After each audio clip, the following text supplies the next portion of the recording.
UPSC 25 తేదీ నిర్వహించిన పరీక్ష ఒక జాగ్రఫీ హిస్టరీ తప్ప మిగతా అంతా చాలా చాలా కఠినమైన ప్రశ్నలతో కూడుకొని ఇచ్చారు. అయినా లీవ్‌లు పెట్టి ఉద్యోగాలకి చదివి రాసాము. ఎన్ని మార్కులు వచ్చినా సాటిస్ఫాక్షన్ అనేటువంటి క్వాలిఫై అవుతానన్నట్టు మార్కులు రాలేకపోయాయి. క్వాలిఫై అవుతాం సందిగ్ధంలో ఉన్నాం ఇప్పుడు.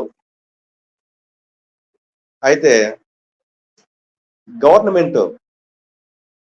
1:50 నుంచి ఇప్పుడు నిరుద్యోగులు 1:70 లేదా 1:100 అనేటువంటి అభ్యర్థుల ఎంపిక అనేది చేయాలని కోరుతున్నాం. ఎందుకంటే ఈ గ్రూప్స్ అనేది ప్రతి 4 ఏళ్ళకి 3 ఏళ్ళకి వస్తున్నాయి. గత 5 ఏళ్ళుగా ఇప్పుడు ఒకే ఒక గ్రూప్ నోటిఫికేషన్ వచ్చింది. మనకు సివిల్ సర్వీస్ లాగా ప్రతి ఒక్క సంవత్సరం మనకు ఉద్యోగ నోటిఫికేషన్ లేదు. ఒకసారి మిస్ అయితే మళ్ళీ 4 ఏళ్ళకి వెనక్కి వెళ్ళిపోతాం. వయసు మీద పడిపోతా ఉంది. అవకాశాన్ని కోల్పోతాం అనే బాధతో మాట్లాడుతున్నాం.